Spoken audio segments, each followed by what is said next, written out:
안녕하세요 여러분, 하나교회 이상철 목사님입니다. 하나교회 주일학교 온라인교회 2020년 9월 6일 우리 공과 공부 시작해 볼게요.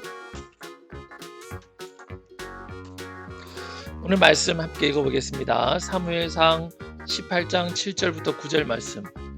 여인들이 뛰놀며 노래하여 이르되 사울이 죽인 자는 천천히요 다윗은 만만히로다 한지라.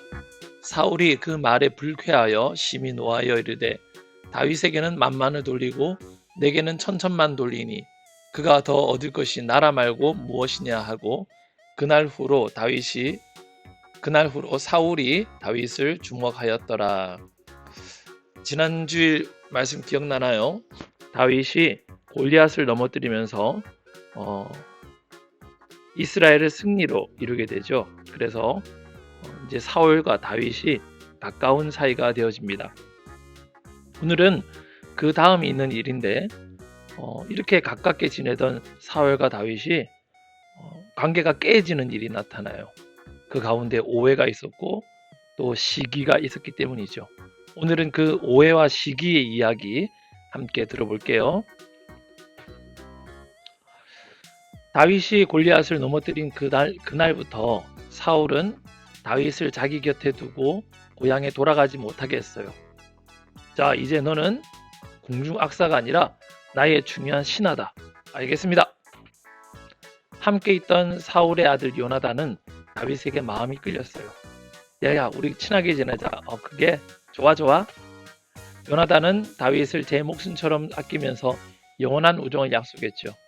하나님께서 우리의 우정을 걸쭉하게 숙성시켜 주시길, 무슨 말일까요?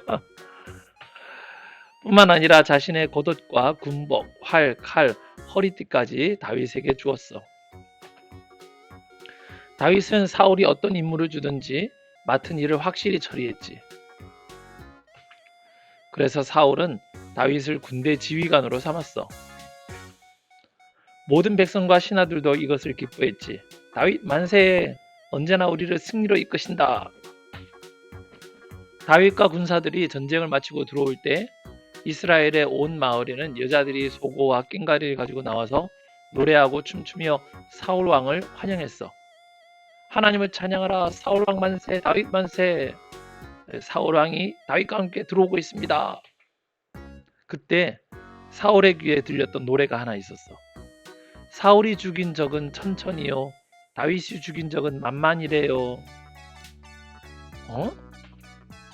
여자들의 노래를 들은 사울은 몹시 화가 났어. 뭐가 어째? 다윗은 수만 명을 죽였는데 나는 수천 명밖에 못 죽였다고? 그날부터 사울은 다윗을 시기하고 의심하기 시작했지. 이대로 가다가는 다윗이 왕의 자리를 차지하겠구나. 여러분 한번 들어보세요.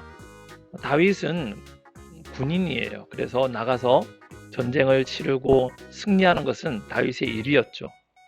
그런데 사울 왕이 백성들이 하는 노래소리에 기분이 상했어요. 백성들이 노래하기를 사울은 천천히요 다윗은 만만이다.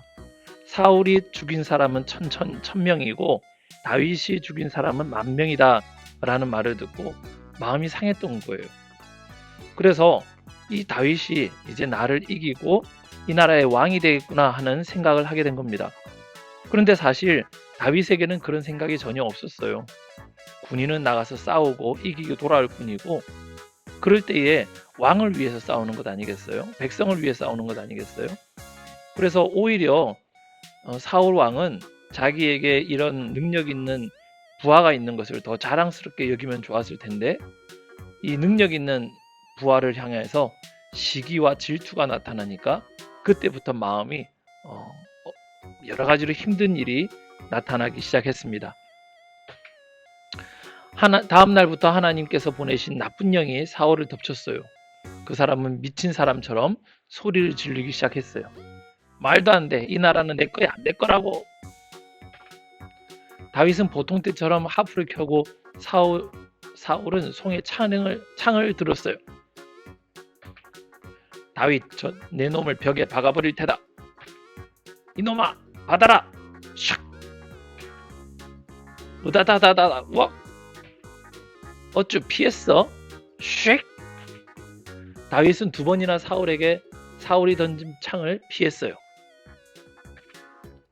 사울은 여호와께서 자신을 떠나 다윗과 함께 하신다는 사실을 알고 다윗을 더 시기하고 두려워했어요. 내 창을 피하다니. 야, 왕이 돌았어. 왜 그래?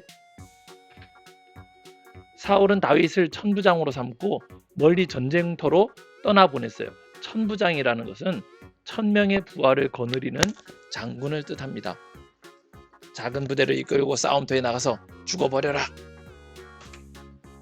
그러나 사울의 바람과는 달리 다윗은 어딜 가나 승리를 거뒀어요. 바로 여호와께서 함께 하셨기 때문이에요. 사울이 다윗에게 말했어요. 내 딸 메랍을 내게 줄 테니 그 전에 넌 여호와를 위해 나가서 싸워 용사임을 증명해 보여라. 메랍은 사울의 첫째 딸입니다. 하지만 다윗은 거절하며 사울에게 말했어요. 왕의 사위가 되기엔 저나 제 아버지의 집안이 너무 보잘것이 없습니다. 그렇지 않다. 네가 앞으로 2년 동안만 전쟁에서 승리하면 틀림없이 널 내 사위로 삼을 것이다. 약속을 했죠. 하지만 그때 사울의 마음은 2년 동안 전쟁터에 나가다 보면 아마 그 중에 다윗이 싸움에서 져서 죽을 것 같았기 때문이에요. 딸을 다윗에게 주고 싶은 마음은 없었던 거죠. 그런데 2년 뒤 사울은 메랍을 무얼람 사람 아드리엘과 결혼시켜버렸어요. 2년 동안 전쟁을 치르고 승리했지만 약속을 지키지 않은 거죠. 얼마 후에 사울은 자신의 둘째 딸 미갈이 다윗을 사랑한다는 사실을 알게 되었어요.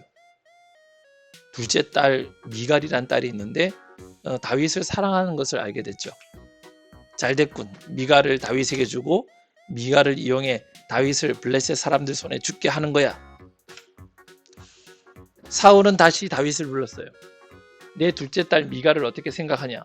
그 애와 결혼해서 내 사위가 되어주겠나? 에이, 농담도 잘하세요. 아니다. 네가 나가서 블레셋 군대 200명만 죽이고 오면 내가 너에게 내 딸을 주도록 하겠다. 사울은 이런 방법으로 다윗을 블레셋 사람들의 손에 죽게 할 속셈이었던 거예요. 다윗은 사울이 정해준 기간이 다 되기도 전에 군사들과 나가서 블레셋 사람 200명을 죽였어요. 사울은 딸 미갈을 다윗에게 아내로 주게 되어버렸죠. 사울은 여호와께서 다윗과 함께 하시고 자신의 딸 미갈도 다윗을 사랑한다는 것을 알았어요. 딸 자식 키워봐야 소용없다니. 그래서 사울은 그날부터 더 큰 마음으로 다윗을 두려워하고 평생에 다윗을 원수로 여기며 살아가기 시작합니다. 아무도 날 사랑하지 않아. 이게 다 다윗 그놈 때문이야. 여러분 어때요? 오늘 들은 이야기가 어떻습니까? 사울은 다윗을 이렇게 미워할 이유가 없어요. 사실 다윗이 나가서 싸우는 이유는 물론 하나님과 백성을 위해서 싸우기도 하지만 그 이스라엘의 왕이었던 사울을 위해 싸우는 것도 분명히 있었습니다. 그래서 다윗의 승리는 곧 사울의 승리였던 거예요. 하지만 사울은 백성들이 다윗을 높여주는 그 말을 듣고 마음에 시기심이 나타난 거죠. 내가 더 칭송받아야 되는데, 내가 더 높임받아야 되는데 왜 저 사람이 더 높임받지? 하는 그 좁은 마음 때문에 다윗을 미워하게 되고 끊임없이 다윗을 죽이려고 이런 꾀 저런 꾀를 내면서 다윗을 괴롭히게 됩니다. 안타까운 일은 사울이 죽는 그날까지 다윗을 미워하게 돼요. 그리고 사울은 마지막 때까지 하나님께 버림을 받게 됩니다. 이제 다음 주에도 아마 그 얘기를 계속 계속 해봐야 될 텐데 오늘 이야기 어땠나요? 여러분 마음 가운데 혹시 우리가 친구들이나 또 누나, 오빠, 형제에게 시기하는 마음, 왜 나를 더 안 좋아해 주지? 왜 내가 더 칭찬받아야 되는데 나는 칭찬 안 해주고 내 오빠나 내 형, 내 동생을 더 사랑하고 칭찬해 줄까 하는 그런 마음이 생기면 여러분 하나님께 기도해서 우리는 마음을 넓혀달라고 기도해야 돼요. 내 사랑하는 형도 오빠도 동생들도 다 내 가족이잖아요. 그러니 우리가 함께 자라가야 되는 것이지 엄마 아빠가 동생만 사랑한다든지 엄마 아빠가 형만 사랑한다든지 그런 거 없어요. 우리 모두를 다 사랑하고 계시죠. 혹시라도 여러분 마음 가운데 그런 시기 질투가 나타나지 않도록 우리는 마음을 잘 다스려가고 마음을 잘 키워나갈 수 있는 그런 친구가 되어야만 합니다. 여러분 코로나19 오늘도 문자가 왔어요. 우리 통영에도 코로나가 한 명이 또 생겼대요. 여러분 이럴 때일수록 건강 조심하시고 또 이번 내일 모레쯤 월요일쯤에 태풍이 온다고 그러죠. 여러분 태풍도 조심해서 큰 탈 없도록 여러분 잘 지내시고 또 다음 주에 우리 다시 만나도록 하겠습니다. 여러분 잘 지내세요. 안녕.